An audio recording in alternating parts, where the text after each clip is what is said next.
Olá, seja muito bem-vindo a mais um episódio do GuiaCast, o podcast do Guia Saúde. Eu sou Gersiane Bittencourt e hoje vamos conversar sobre um tema essencial para os pais, responsáveis e os profissionais da saúde: os transtornos de comportamento e as dificuldades de regulação emocional na infância e na adolescência. Questões como irritabilidade intensa, explosões emocionais, agressividade, desobediência persistente, agressividade e alterações no humor que podem indicar, sim, que é uma fase que precisa ser compreendida com muito cuidado. E para aprofundar nesse tema, vamos orientar com a doutora Renata Barros Laroca. Doutora, seja muito bem-vinda ao GuiaCast. Muito obrigada pelo convite. Doutora, antes de nós iniciarmos, eu gostaria que a doutora falasse um pouquinho da sua trajetória até aqui. E se teve alguma situação ou até mesmo alguma pessoa que inspirou a doutora a se tornar uma psiquiatra. Então, quando a gente vai fazer faculdade de medicina, a gente entra com várias expectativas, Quando eu decidi fazer o curso de medicina, foi uma questão desde sempre, assim, de ser médica. Quando eu entrei na faculdade, a intenção realmente era fazer mais na área cirúrgica, Quando me deparei, vi que não me identifiquei muito, não era muito o que eu queria, seguir como carreira. E quando eu passei, assim, pela psicologia médica, pela parte da psiquiatria, foi onde eu me encantei e decidi, então, ser psiquiatra, fazer estágio somente na psiquiatria, Então, eu fiz meus estágios de férias todos dentro da psiquiatria e depois acabei cursando a residência, E aí, a psiquiatria da infância, surgiu na minha vida por acaso, Então, eu queria ser psiquiatra geral, queria muito ir cursar uma área mais da forense, que era uma área que me interessava muito. Porém, quando eu passei no estágio da infantil, acabei me apaixonando e segui, Enfim, essa carreira mais da parte infantil e da adolescência mesmo. Ah, que maravilha. Obrigada por compartilhar.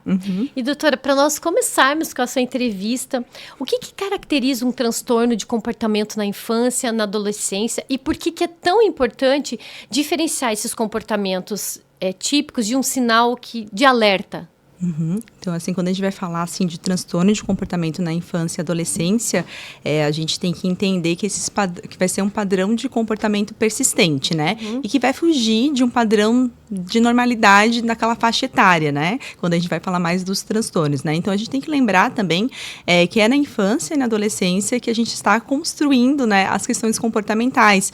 Então, é muito comum e está dentro do desenvolvimento da infância, a gente ter as questões das frustrações, das birras, dessas alterações comportamentais, Quando que, assim, na parte clínica, assim, que a gente acaba pontuando, assim, que talvez algo não esteja dentro dessa normalidade, Quando esses padrões de comportamentos começam a se tornar muito frequentes, persistentes e num agravo maior, Então, aquelas birras, às vezes, mais simples, Assim, que a criança quer um negócio, faz a birra, depois já esquece, Se torna um comportamento mais agressivos, De choros mais intensos, de agressividade, de questões de oposição, ou até de questões, assim, de isolamento, afetivo, social.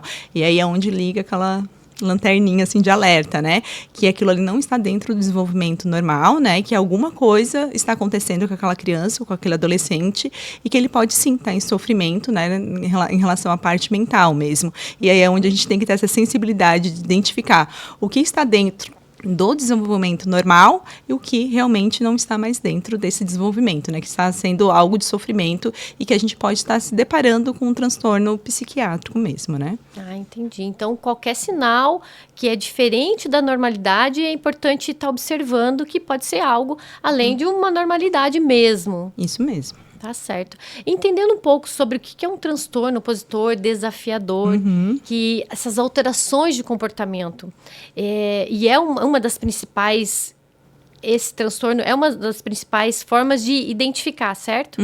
E como que ele se manifesta? E como que consegue diferenciar quando é algo mais sério? Tá. Primeiro é importante pontuar que toda criança no seu desenvolvimento vai chegar um momento que essa criança vai desafiar, assim, os limites.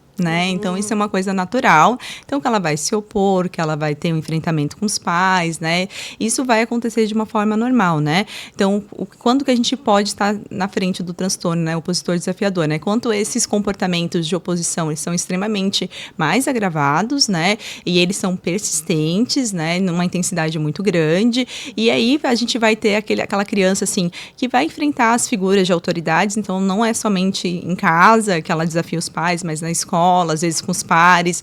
É uma criança que tem, às vezes, né, vai ter uma índole meio vingativa, né? Então, a gente vê que vai transbordar um pouco, assim, a gravidade, né?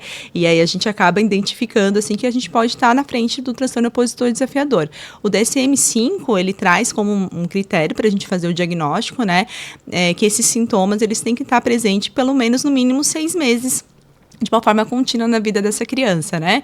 E que isso traga um prejuízo funcional na vida dela, né? Então, seja tanto no âmbito escolar, né, dentro da família, ou nas relações dos pares, né? As quais elas têm uma dificuldade, às vezes, de manter esses vínculos, assim, por longos tempos, assim, né? Entendi. E seria como se a criança não tivesse medo, ela desafia, é isso?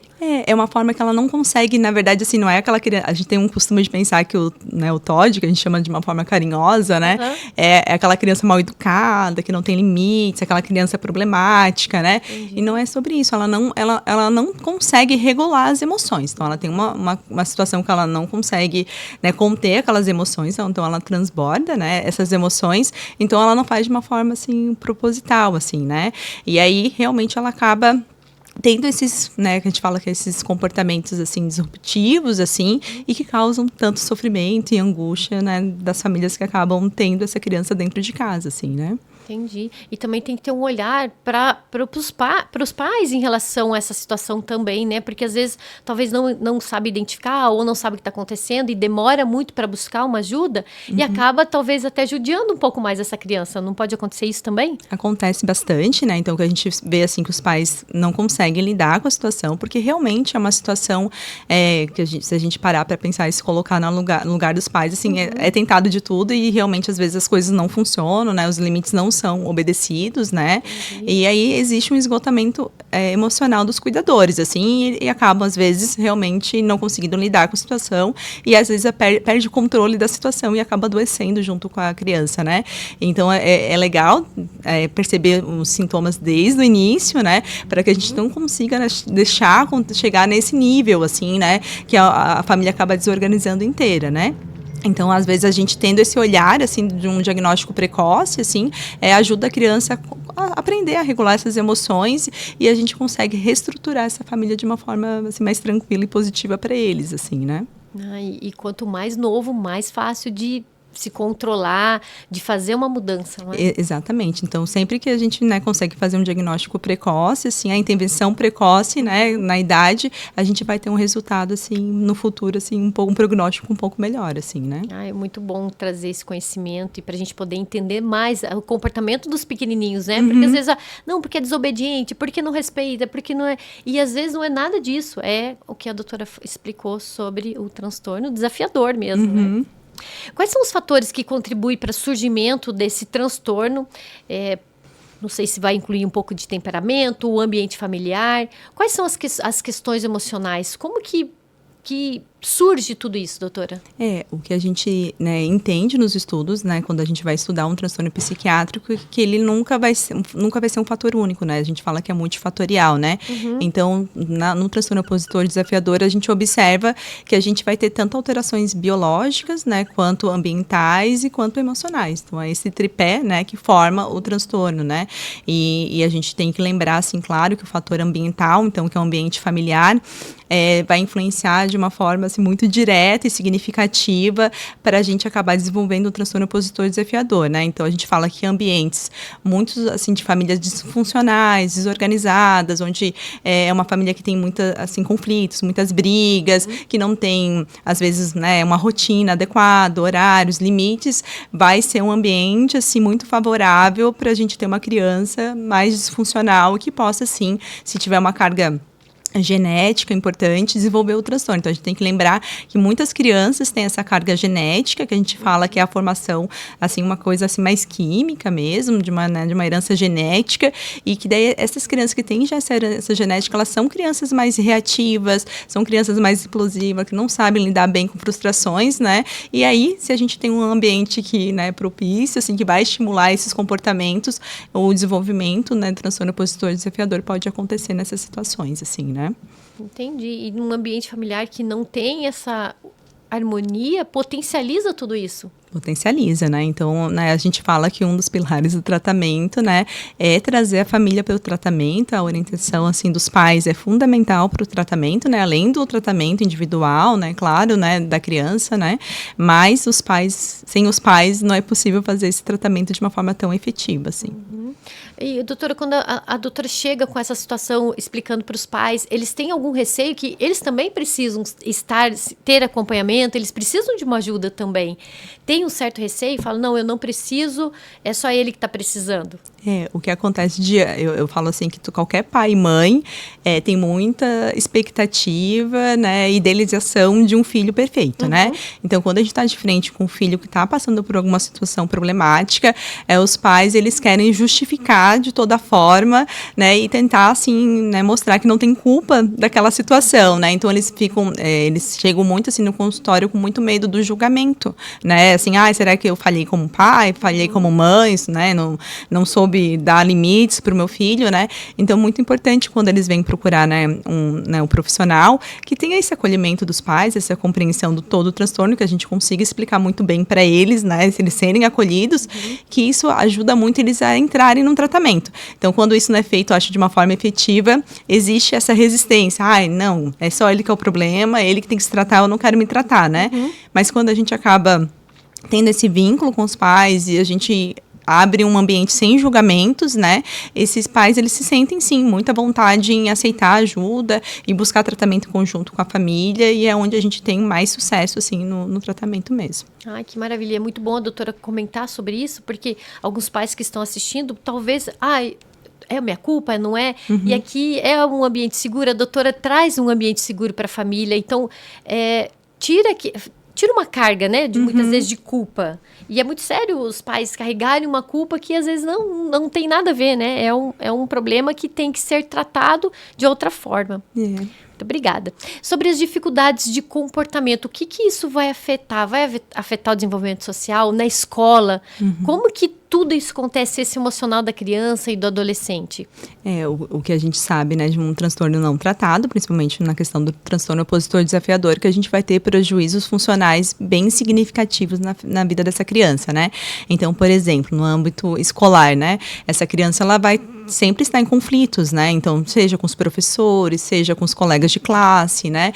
E com isso, ela vai ter uma questão, assim, de baixo desempenho escolar, né? Porque ela não vai conseguir aprender num ambiente hostil, né? Que ela, né, mais que a escola às vezes tenta acolher, mas às vezes esse ambiente se torna hostil por conta da dificuldade de lidar com essa criança, né? O temperamento dessa criança. Então, ela acaba tendo esse desempenho escolar de forma acaba não desenvolvendo muito bem. Então, é um prejuízo bem importante, né? E, assim, o risco da gente não tratar, que ao longo, que ela vai entrando na adolescência, a gente tem um risco muito grande de evasão escolar, dessa criança não terminar a escola, né? Então, por isso, mais uma vez, a gente pontua, assim, né, a importância da gente, né, diagnosticar e fazer o tratamento de uma forma correta, né. No âmbito familiar, ela vai viver num ambiente totalmente de brigas, de conflitos, e isso é muito desgastante, né, de forma emocional, tanto para a criança quanto para os familiares, né, e assim, com os pares, ela acaba não construindo amizades duradouras, né, e isso, consequentemente, ela vai ter sempre sentimento de rejeição, que ela é uma pessoa não grata na vida, né, de todos esses ambientes, né, e de uma baixa autoestima bem importante, assim, né? Nossa, é muito sério tudo isso, né? O emocional, o ambiente familiar, a escola, porque se não é tratado, como essa criança é perante os amigos, bullying e tudo mais, então tudo isso fortalece para que eu não quero mais estar nesse ambiente. Não quero mais ir para a escola, eu não quero ficar aqui. Então, deve ser uma confusão, porque ainda ela não tem o cognitivo para tomar as decisões dela. Isso, e às vezes até um meio de defesa da criança é continuar, intensificar, né, esses comportamentos opositores, né? Então, esse é um mecanismo de defesa que ela tem para lidar com essas rejeições. Então, já que eu sou rejeitado, eu continuo, né, fazendo essas questões, né, eu sendo opositor, né, brigando com meus colegas, não aceitando as regras das brincadeiras, né? Então, acaba a gente fala que fica intensificado, né? Por isso que é importante, às vezes, a gente mudar, né? Quando a gente tá de frente a uma criança com um transtorno opositor desafiador, a gente mudar o padrão, às vezes não ser tão reativa a ela, né? A gente tem que ser acolhedor, né? Para a gente poder tentar reduzir, né, esses sintomas que ela apresenta, assim, né? Entendi. E quando fala de transtorno de humor na infância, na adolescência, porque muitas vezes não dá para imaginar que uma criança ou um adolescente ele possa apresentar esse mau humor, né? Quais são esses quadros mais comuns e como consegue identificar essas alterações que são persistentes no humor dessas crianças? As crianças, né? Então, assim, por muito tempo se teve uma crença, né? Que hoje a gente sabe que, né, já caiu essa crença que as crianças e adolescentes não adoeciam de forma mental, né? Assim, da mente. Hoje, né, a gente tem um estudo recente que saiu, pós-pandemia, né? Que pela primeira vez os transtornos mentais na infância e na adolescência ultrapassam os transtornos mentais na vida adulta. Isso é extremamente importante, grave, então por isso que a gente vê muito na mídia, né, essas alterações comportamentais agora na infância, na adolescência, se vem dessa consequência que a gente está tendo esse aumento progressivo nos transtornos mentais infantil, né. Então, assim, o transtorno de humor, ele existe, ele é um pouco diferente do adulto, né, então, assim, a gente fala que os transtornos mais comuns na infância, em alteração de humor, é o transtorno depressivo, né, que geralmente tem uma prevalência bem grande, né, junto com os transtornos ansiosos, mas a gente não pode deixar de lembrar dos transtornos do neurodesenvolvimento, que hoje também são muito comuns, né, a gente vê muito na mídia, como o transtorno do espectro autista, transtorno de déficit de atenção e hiperatividade, né, e também o transtorno de humor bipolar, que as pessoas acham que não existe na infância e na adolescência, que a gente sabe que sim, pode existir, que tem um fator genético muito importante, né? E como que a gente às vezes identifica, né? Porque é um pouco diferente do adulto. Então, às vezes, a criança ou o adolescente, eles não vão apresentar a tristeza clássica que o adulto apresenta, por exemplo, um transtorno depressivo maior, né? Então, às vezes, vem mais, assim, num quadro de uma irritabilidade intensa, né? De perda de vontade de fazer as coisas que gostava antes, de um isolamento, né? Afetivo, às vezes fica só dentro do quarto, começa, às vezes tem pensamento de morte, né? Então, a gente vê, assim, uns sinais mais sutis, né? Às vezes, perda do sono, vira, né, troca a noite pelo dia. Daí, às vezes, a gente culpa as tecnologias, que tá jogando videogame, mas, às vezes, o transtorno está se, né, construindo, né, nessa questão desse sintoma, assim, né? Então, às vezes, a gente tem que, né, os pais têm que ligar esse alerta, essa luzinha de, né, mudou de comportamento, tá mais fechado, tá mais irritado, se afastou da gente, né? Como um sinal, talvez, que essa criança ou adolescente está passando por algum sofrimento mental mesmo, né? Entendi. E é possível que eles fiquem tristes, sim, porque muitas vezes acham, nossa, a criança só brinca, só faz isso, não tem outras responsabilidades. Como que tá triste? E o que a doutora acabou de falar, é possível eles estarem tristes, sim. Não é? Sim, de uma outra forma, às vezes, né? De uma outra forma. Nossa, é muito, muito incrível entender um pouco mais sobre esse mundo das crianças, saber que pode ser afetado, que elas têm um sentimento, elas têm um emocional, não é? Não é porque elas não têm uma responsabilidade maior, mas elas vão ter essa dor também, de alguma forma. Exatamente, né? E é uma dor, às vezes, sofrida, assim, em silêncio, né? Então, em silêncio. Eu sempre falo que quando, né, os pais acabam suspeitando, às vezes a gente já tá no limite daquele transtorno, assim, a gente já tá numa área mais grave, né? Hoje, assim, na mídia, né, tenta-se trazer isso, né? Eu acho que o último seriado mais marcante que a gente teve foi o da adolescência, né? E que os pais só foram perceber depois de uma fatalidade enorme. E, realmente, na infância e adolescência, o transtorno da psiquiatria, ele é silencioso, assim, são detalhes sutis que a criança vai deixando, né, vai deixando sinais e ela vai ficando meio escondida nesses sinais, né? Sim. E quais são esses sinais, doutora, que diferenciam uma tristeza passageira de um sintoma que pode indicar uma depressão, que pode indicar uma ansiedade, até uma irritabilidade, tanto nas crianças como nos adolescentes, mas isso é uma irritabilidade patógena. Então, o que a gente tem que pensar, assim, que a tristeza faz parte do sentimento humano e todo mundo tem sentimento de tristeza, né? Até a questão do filme Divertidamente, né? Que a gente tem essa comparação que a alegria não vive sem a tristeza, e isso realmente a gente tem que deixar claro que as crianças podem ficar tristes, podem sofrer, né? E o que a gente tem que cuidar é que às vezes vai acontecer uma situação que é muito triste, às vezes a perda de um animalzinho, a perda de alguém da família, brigou com um amiguinho da escola, né? Teve uma briga importante com a família, e tudo bem ficar triste, sofrer naquele momento por conta dessa situação. O que não é normal, né? Quando essa tristeza, essa irritabilidade, esses comportamentos, assim, eles começam a ficar numa intensidade maior e eles são persistentes, né? Então, por exemplo, assim, um transtorno depressivo, geralmente ele vai ser maior que 2 semanas de sintomas, né? Então, uma coisa a gente fica, às vezes, 3, 4 dias sofrendo um luto, né? Outra coisa a gente ficar 2 semanas, 1 mês, 2, num estado deprimido, né? Então, o que a gente vai, assim, pontuar é que realmente é a questão do tempo, da duração e também da intensidade desses sintomas, né? Então, os pais têm que observar, né? Então, a criança mudou de padrão de comportamento, né? Uma criança que tinha bastante energia, uma criança alegre, gostava de brincar, o adolescente gostava de estar ali escutando as músicas, né, desenhando, e de repente se torna uma criança mais quieta, um adolescente mais isolado socialmente, começa, não gosta mais de desenhar, não gosta mais de brincar, começa a ficar muito recluso, pode aparecer, né, as questões das autolesões. Então, esses são todos os sinais que algo ali não está bem e não é uma tristeza dita comum, assim, que pode acontecer de uma forma temporária. Ali a gente já está em frente a uma tristeza mais patológica mesmo. Entendi. Então, os pais têm que estar alerta o tempo todo. Porque 1, 2 dias está tudo bem. Mas permanecer mais tempo, então, é algo de se olhar com mais cuidado. Exatamente. Na verdade, as crianças têm que estar olhando o tempo todo com muito cuidado, porque elas dão sinais em todas as formas, não é, doutora? Exatamente, assim, sempre tem um sinal ali, às vezes é meio sutil, né, mas se a gente está atento a esses sinais, a gente pode identificar que tem um sofrimento e aí, assim, conseguir acolher de uma forma que não consiga, né, deixar, assim, desenvolver um quadro, assim, patológico mesmo, né.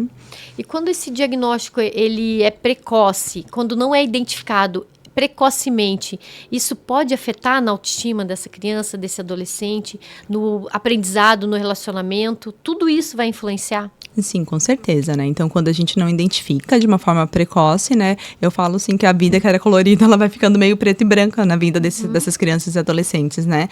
Então, essa criança, ela vai, e esse adolescente talvez vai piorando as notas na escola, né? Vai se afastando dos amigos e vai criando uma baixa autoestima. E se a gente realmente ainda não enxergá-los de uma forma como eles deveriam, né? Ser enxergados, assim, a gente acaba dando chance para eles irem para uma vida adulta com um transtorno mais grave, né? Então, a gente fala sempre que o transtorno é diagnosticado na infância, né? Quanto mais cedo e não tratado, se a gente deixar esse transtorno evoluir, provavelmente na vida adulta eles vão ter esse transtorno bem grave, né? Então, numa situação que vão precisar, às vezes, de intervenções, assim, de terapias mais intensas, de medicações e tudo mais, né? E se não tiver esse tratamento na infância, pode se tornar um adulto violento, como a gente vê muitas agressões, algo que é... Falo, como que essa pessoa teve coragem de agredir outra? Isso pode vir dessa infância que não teve um tratamento e se tornou um adulto violento a esse ponto de machucar mesmo a outra pessoa? É muito difícil, às vezes, a gente querer defender alguém que é muito agressivo ou que comete um crime, às vezes, muito grave. Mas o que a gente observa de estudos e, enfim, né, é que todos eles tiveram uma infância muito complicada, né? Então, claro que tem né, eu falo que não é uma questão, um eixo, né, único, né? A gente sabe que é multifatorial, né? Que tem as questões, às vezes, genética, biológica, mas o meio, ele é fundamental, né, para o desenvolvimento da infância e adolescência. Então, se tem um meio, se a criança é criada no meio hostil, violento, ou um meio sem afeto, com certeza vai ser um adulto disfuncional, né, que possa cometer crimes ou que realmente possa ter um transtorno depressivo extremamente grave, um transtorno de difícil manejo, assim, refratário, né, ao longo da vida. Entendi. E quando fala de um tratamento, suporte familiar, quando identificado cedo, é uma terapia, entra com medicação? Como que procede quando é identificado um transtorno nessa criança? No emocional, humor, enfim, toda essa parte da emoção mesmo, da dor. Então, a gente fala que o tratamento na psiquiatria da infância e adolescência, ele é multimodal, né? Então, a gente não tem apenas uma terapêutica que vai ser absoluta e que vai sanar todas as problemáticas que envolvem ali o transtorno. Então, eu falo que sem os pais não há tratamento. tá? Então, a orientação parental, né, ela é fundamental, ela é primordial para a gente ter sucesso no tratamento. Então, a gente tem que ter a família, né, a gente tem que orientar bem os pais para as ações, a gente precisa dos pais para um tratamento, né? Seguido, eu acho que a segunda terapia mais importante é a parte da psicoterapia, né, da parte da psicologia. Eu falo que a terapia cognitivo-comportamental, a gente tem mais estudos que tem uma resposta um pouco melhor para diversos transtornos, então talvez a gente indique um pouco mais por isso, né? E a psiquiatria, ela entra, né, no momento, assim, que às vezes a gente tem um transtorno mais moderado a grave, que realmente não somente ali a terapia com os pais, a terapia com a psicóloga são suficientes e que a gente vai precisar de uma contenção química, né? Então, a gente vai, sim, também ter essa parte para ajudar né, essa criança, esse adolescente com as relações emocionais, de entrar com uma medicação que faz essa regulação, né, emocional também e que tem uma boa resposta. Então, o tratamento é em conjunto, né?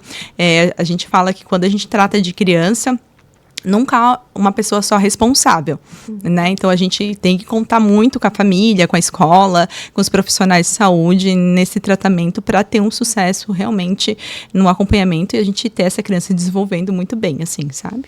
Entendi. E o ambiente familiar, ele vai contribuir, como a doutora já repetiu algumas vezes aqui, que é muito importante, né? Para regular esse emocional. Né? E a gente sabe que o pai e a mãe fazem parte de tudo isso, é o que os filhos querem, esse carinho, esse amor, não é, doutora? E quais são as estratégias práticas que ajudam no dia a dia, nessa rotina entre pai e mãe, filho, até um cuidador? Como que pode reforçar isso positivamente? Uma comunicação mais clara? Tem uma orientação assim também, doutora, para esse ambiente familiar?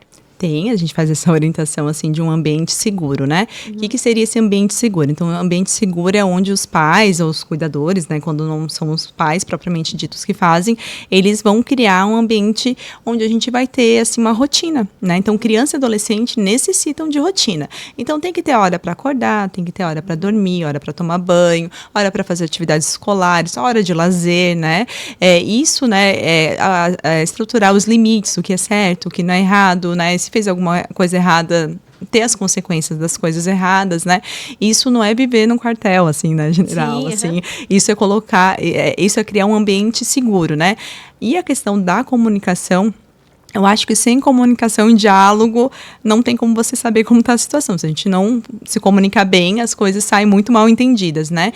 E, então, na infância e adolescência, essa comunicação ela tem que ser extremamente objetiva e clara, e aberta e acolhedora, né? Para que a gente possa, assim, existir, dar chance para esse diálogo acontecer e realmente essas famílias começarem a conversar, a se entenderem e se acolherem uma a outra, né? Então, eu falo que o pai e a mãe acolhem a criança e o adolescente, mas eles também acolhem os pais em momentos bem difíceis, né? Entendi. E quando fala da escola, qual que é o papel da escola nesse processo? Principalmente na observação do comportamento dessas crianças, não é? A escola tem um papel fundamental. Então, a gente tem que lembrar, assim, que a escola é o órgão, assim, onde a criança vai ter a maior parte de socialização, né? E isso faz parte do desenvolvimento, então isso é um marco muito importante. Então, quando a gente tem uma escola que realmente conhece o aluno, que realmente observa esse aluno, eu falo que muitas vezes é a escola que faz o diagnóstico do paciente, né? Que encaminha para avaliação, que conversa com os pais, né? Que faz a primeiro ponto de observação que algo não está tão legal, né? Então, a escola ela é fundamental, ela é os olhos, né, da gente num outro ambiente onde não tem os pais, né? Então, ela é um ambiente sem os pais. Então, quando a escola consegue observar que a criança muda de comportamento, a criança fica mais agressiva, era uma criança que era, comunicativa, legal com todo mundo, e de repente ela começa a ser agressiva, hostil, tirava notas boas, não tira mais notas boas, fica mais desatenta. Então a escola ali consegue identificar que algo não está legal, né? Uma dificuldade de aprendizagem, e ela consegue sim, né, alertar os pais e conseguir esse encaminhamento para esse acolhimento, para ter essa visão profissional desse aluno, né? E isso é muito importante, sim, para a gente fazer um diagnóstico mais precoce mesmo. A escola tem um papel fundamental, então, porque está olhando de fora também, né, doutora? Ter um outro olhar que às vezes a família não está enxergando o que a escola enxerga. Então, é muito importante em relação a escola vê tudo isso também. Sim. Quando fala de comportamento autolesivo, que eles começam a querer se machucar e também futuramente pode ocorrer aí algo mais sério, né, doutora? Que eles acabam tentando contra a própria vida. Infelizmente, isso acontece. E o que caracteriza esse comportamento? Por que não deve ser visto como uma tentativa de chamar atenção? Porque muitas vezes acham, não, ele está tendo esse comportamento, está chamando atenção. Mas quando já começa a se machucar, é algo muito mais sério. Sim, então o que a gente tem que pontuar, né, o comportamento autolesivo, né, assim, na sua definição é quando a pessoa, ela acaba fazendo uma autoagressão, né, quando ela acaba se machucando através, né, de lâminas, queimaduras, às vezes arranhaduras, né, e o que a gente entende desse comportamento, né, a gente tem como classificação, assim, que existe, né, o comportamento autolesivo com uma intenção suicida e o comportamento autolesivo não suicida, né, que é a grande maioria dos adolescentes, a gente fala ainda bem, né, que é essa não intenção suicida, né? A gente tem que entender que esse comportamento, ele vem a partir do momento que a pessoa, né, a criança, o adolescente, estão num sofrimento muito intenso, muito significativo, e a gente fala, assim, que é uma forma de a dor interna, né, ser minimizada pela dor externa, né? Então, quando a gente acaba se cortando, a gente tem uma dor externa que talvez iria fazer esse alívio daquela dor, né, daquela angústia, daquele sentimento ruim que está dentro desse adolescente, dessa criança, né? E por que a gente não pode falar que é para chamar atenção, né? Então, a gente tem os sinais, né? Então, existe uma evolução. Até a gente chegar nesse comportamento, a criança já deu vários sinais que não foram percebidos, né? Então, quando ela chega nessa questão de se autoagredir, a gente vê assim que ela não quer chamar atenção, ela precisa disso para regular essa emoção que ela não está conseguindo regular de uma outra forma, né? Então, assim, a gente orienta sempre os pais, né, que quando os pais se deparam com isso, é muito marcante, é muito difícil, é muito doloroso, e às vezes né, assim, a gente fala que a reação imediata é o julgamento, é a cobrança, por que tá fazendo aquilo, né, o que eu te fiz, né, por que, né, tu tá me castigando, e às vezes chantagens, né, acaba acontecendo de uma forma até inconsciente, assim, dos pais, né, e isso acaba prejudicando ainda mais, né, então a gente às vezes abrir, né, esse diálogo, entender, os pais também saberem lidar com as suas emoções, para poder acolher e entender que a pessoa não está fazendo ali para mostrar algo para alguém, e sim é para ela tentar regular a parte emocional dela, né? Entendi. É uma dor interna que ela acaba se machucando, se ferindo para tirar aquela dor e focar numa dor física. Isso. É como se fosse para aliviar aquela dor que não tem um remédio naquele momento. Exatamente, o que eles acabam assim expressando pra gente, que é uma forma que a dor externa né, quando corta dói, né, é normal. Então, essa dor externa, ela é menor do que a dor interna. Então, imagina o nível de sofrimento, né, que esse indivíduo se encontra, né, de se autoflagelar, assim, de doer, né, porque dói bastante. Então, imagina o tamanho da dor que ele está sentindo naquele momento, né. Porque para se machucar, qualquer corte que a gente faz já incomoda. E a própria pessoa fazer isso com ela, a dor é muito grande. Doutora, e isso que acontece as crianças, os pequenos não fazem isso, eles não se machucam, ou a partir de que idade tem essa violência contra o próprio corpo? Isso é um fato muito curioso, assim, a gente sabe que a grande maioria acontece mais na adolescência, né, porque a gente sabe que a adolescência é o início, né, de algo assim muito maior. A gente já sabe tomar uma decisão, pelo menos naquele momento, de tirar a dor. E a adolescência, a gente vive coisas muito intensas, por questões hormonais, de mudanças e tudo mais. Então, isso é muito mais comum na adolescência, né? Porém, né, atualmente, a gente vê muito em crianças pequenas. São crianças de 5, 6, 7 anos, extremamente pequenas, né? E a gente, talvez, tenha que fazer uma crítica à sociedade, pensar o quanto essas tecnologias e o quanto esses acessos negativos que essas crianças acabam tendo, né, possam sim estar influenciando e de uma forma muito negativa, elas sabem regular a emoção dessa forma, né, e não de outras formas que talvez a gente possa falar depois e apontar como seria o ideal, né, então acho que talvez a gente possa pensar que possa ser um agravante, né, as questões do excesso de telas, enfim, das tecnologias, né. Doutora, quando fala de as próprias crianças, os adolescentes estarem já se cortando, se machucando, é sim um indício que lá na frente pode eles tomarem uma outra decisão contra a própria vida. Isso, eu acho que a questão da autoagressão, da autolesão já é um sinal bem grave, que algo não está nada bem, né? E, claro, além de outros sinais, assim, que a gente pode observar, às vezes falar muito sobre morrer, sobre sensação de desaparecer, fazer cartas de despedidas, às vezes começar a desapegar de objetos, começar a se despedir de amigos, pessoas próximas, né? Então, tudo isso são sinais, né, que algo ali não está bem.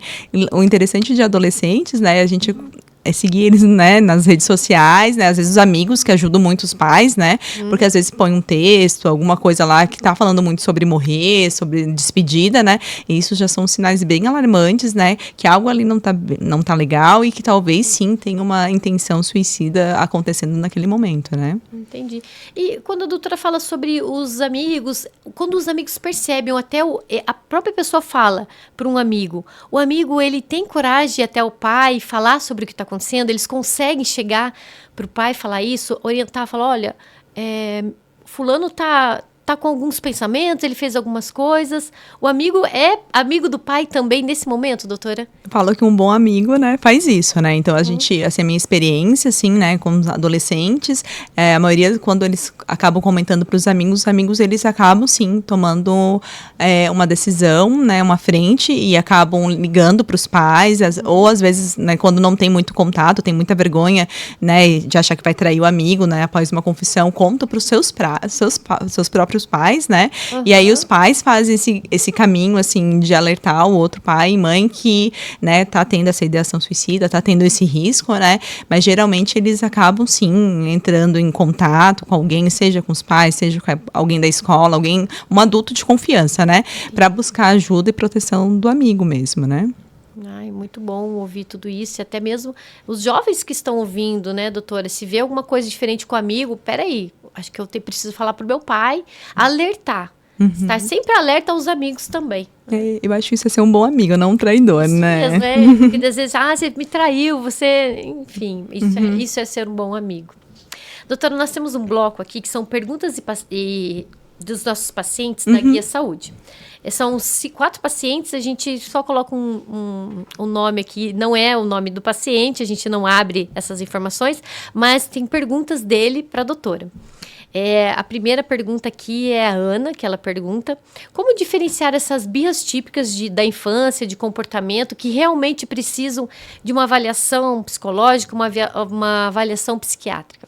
Então, assim, né, pra Ana, assim, né, a resposta, né, a birra é muito comum na infância, ela vai existir, eu acho que ninguém passa ileso, faz parte do desenvolvimento da infância, então a gente fala que a birra, ela vai aparecer ali pelos 2 até os 5 anos, né, e ela vem nesse formato, assim, da criança que vai se opor, que vai se jogar no chão, que vai chorar, que não vai saber lidar com a frustração, porque é o primeiro contato dela vivendo essas frustrações e as negativas, né. Quando a gente vê que a birra tá passando de um ponto mesmo, nessas crianças que são muito pequenas, né, é quando a gente vê, assim, que fala assim, a birra, o sintoma emocional é desproporcional com o que acontece. Então, às vezes, tirei, né, sei lá, a tampinha que estava na mão da criança. A criança talvez vai se jogar para trás, vai chorar, depois passa, tu conversa, a criança volta, né? De repente, não, a criança chora, grita, te agride, quebra coisa. Então, passou de um limite, né? Entendi. Então, de repente, a gente começa a perceber que essa criança, ela tem uma dificuldade um pouco maior de regular essas emoções. E aí, a gente cria esse alerta e vai vendo com que frequência isso ocorre, se são todas as situações de frustrações, se é toda semana, se isso vem se intensificando, né? Pra gente realmente ver que talvez a gente tá indo para um outro caminho e não numa questão somente de birra, né? A segunda pergunta é do João, também fictício, o nome. Ele quer saber, o meu filho adolescente, ele vive isolado e irritado. Como que entender isso que não é só uma fase e não é um sinal mais sério? Então a adolescência, né, a gente vai entrar num mundo que realmente a criança deixa de ser criança e entra num mundo totalmente novo, que ela precisa desse espaço para se individualizar, né? Ela vai se opor, não vai mais gostar tanto dos pais, vai querer ficar mais isolada no quarto, vai brigar mais, né? Vai odiar o mundo, e isso faz parte da adolescência. Quando que a gente começa a ver que essas questões começam a se intensificar e que não fazem parte de uma adolescência dito normal, né? Então, quando esse isolamento, ele é toda hora, né? Realmente a criança chega, não dá bom dia, né? O adolescente chega, não dá bom dia, não dá boa tarde, entra pro quarto, fica horas dentro do quarto, às vezes, né, não toma banho direito, fica triste, acaba cometendo de novo, né, essas autoagressões, né? Então a gente começa a perceber que vai se agravando, vai passando de uma normalidade, né? E aí sim a gente tem que ficar atento que talvez não seja somente adolescência, né? Tenha talvez algum transtorno psiquiátrico ali de desenvolvimento. Entendi. A terceira é a Clara, e ela manda o seguinte: medicações para criança e adolescente é realmente segura quando indicada? Então, né, eu brinco que quando os pais chegam no meu consultório, né, eles sempre vêm todos, assim, com 20 mil armas, né, contra mim, assim, porque quando chega no psiquiatra, a gente sabe que vai entrar na discussão da medicação, né? Então, o que a gente tem que entender, né? A maioria dos pais não quer medicar os filhos e, né, a gente compreende por conta que as medicações são, né, de forma controlada, são psicotrópicos, né? Porém, o que a gente tem que entender, né? As medicações da psiquiatria, elas são extremamente seguras, estudadas, e realmente a segurança vai estar muito relacionada quando ela é bem indicada.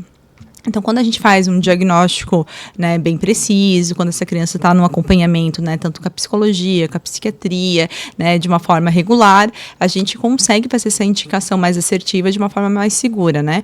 O FDA, ele traz, né, os estudos com as medicações da psiquiatria para a infância, né? Então, ainda é eu falo que é um ambiente ainda muito novo, ainda estudado, né? Mas ele traz essa classificação por idade, né? Então, quais medicações, a partir de qual idade, a gente tem estudos de segurança, como que essa medicação vai se comportar a longo prazo. Então, em frente a um diagnóstico um pouco mais grave, a gente fala que o tratamento medicamentoso, ele é o divisor de águas para a gente ter um adulto mais saudável mentalmente, né? Então, o prognóstico, às vezes, depende da gente, né, enfim, né, passar a barreira dos preconceitos, né, em relação à psiquiatria e entender que é uma prevenção, né? Então, lá para o futuro, essa criança consiga chegar na fase adulta, né, sem um transtorno psiquiátrico grave e a gente conseguir melhorar o sofrimento dela naquele exato momento, né? Certo. Um adulto melhor, né? Principalmente para ele, né? Sim. E o Pedro pergunta, como conversar com os jovens sobre autolesão sem reforçar esse comportamento? Eu acho que a gente sempre tem medo de falar sobre assuntos delicados, né? Seja de autolesão, de pensamentos suicidas, né? Mas a comunicação clara e objetiva, ela é fundamental. Então, quando a gente chega para o adolescente de uma forma aberta, de uma forma livre de julgamentos, né, perante o que ele está passando, o que está acontecendo com ele, e a gente consegue abrir esse diálogo de acolhimento e de presença e de afeto, né, eu acho que isso é muito bem recebido. E eu falo assim que, né, a autolesão, ela acontece porque o copo está transbordando. E daí ela precisa acontecer para as coisas não desorganizarem. E se a gente pensar, se a gente abre um meio de comunicação, de diálogo, um diálogo seguro, que, né, que o adolescente sinta-se à vontade de estar ali conversando sobre isso, esse copo esvazia. Então, assim, diminui o risco dele cometer um ato lesivo, assim, né? Então, acho que esse é o caminho dos pais, assim, de, né, às vezes, praticar esse diálogo aberto com os filhos, entender que assuntos difíceis são essenciais, né, para serem discutidos dentro de casa, e eu acho que tudo que faz com amor e acolhimento, a gente vai ter uma resposta, né, assim, muito positiva. Então, ao contrário de falar, vai incentivar meu filho a fazer mais, talvez se a gente deixar ele falar o que ele sente, não vai fazer, né? Então, acho que é uma forma protetiva para ele, né? Muito obrigada por esclarecer as perguntas dos nossos pacientes. Nós temos um bloco que é mitos e verdades. Sobre a saúde mental da infância, das crianças e dos adolescentes. Eu vou fazer uma pergunta e a doutora me fala se é um mito ou se é uma verdade. É verdade ou é um mito que as crianças não têm problemas emocionais significativos? Isso é um mito, né? Então, a gente já conversou sobre isso, né? Então, a gente sabe, né, que atualmente as crianças, elas vêm, né, até com uma crescente, né, complicações, assim, emocionais importantes, significativas, elas sofrem muito, talvez até mais um pouco que os adultos, né? Porque elas dependem dos adultos para poderem se tratar, né? Então, é realmente, absolutamente um mito. Mito ou verdade que limites e rotinas ajudam na regulação emocional? Isso é verdade, né? Então, um ambiente seguro, né? Um ambiente onde a gente tem regras, tem uma família estruturada, uma família funcional, né? Organizada, isso organiza, né? Toda a mente, toda a psique da criança e do adolescente. Então, é verdade, sim, que a gente vai ter crianças que vão ter uma regulação emocional, às vezes uma tolerância à frustração, né? Elas conseguem tolerar mais a frustração e tem uma resiliência maior também, né? Mito ou verdade? Falar sobre suicídio incentiva o comportamento. Então, assim, nós vamos falar mito, mas tem uma ressalva muito importante, né? Então, assim, eu considero mito por conta que a maioria dos estudos hoje trazem que quando a gente fala sobre suicídio de uma forma responsável, é extremamente protetor, né? Então, quando a gente faz a campanha do Setembro Amarelo, quando a gente abre portas para as pessoas procurarem ajuda, né? Quando a gente acaba falando que a pessoa não está sozinha, quando a gente, né, começa a mostrar, identificar os sinais de gravidade para que as pessoas consigam identificar alguém de risco e poder ajudar essa pessoa, isso é muito positivo, né? O que não é positivo é quando, às vezes, na mídia, às vezes, né, assim, algum seriado, algum livro traz isso de uma forma irresponsável e que pode, sim, despertar gatilhos nas pessoas e, às vezes, piorar aquele pensamento. Então, de uma forma responsável, que é o que a gente quer que aconteça, a gente tem que falar sobre suicídio, é uma coisa, assim, muito positiva, então seria um mito. Tá certo. Mito ou verdade que um tratamento precoce melhora o prognóstico? Então, isso é verdade, né? Eu acho que qualquer área da medicina vai falar isso, né? Então, assim, né, qualquer diagnóstico precoce, a gente tem um prognóstico melhor, então na psiquiatria não seria diferente. Quanto antes identificar, né, um transtorno, quanto antes a gente conseguir acompanhar, né, um prognóstico ao longo da vida dessa criança, desse adolescente, vai ser melhor.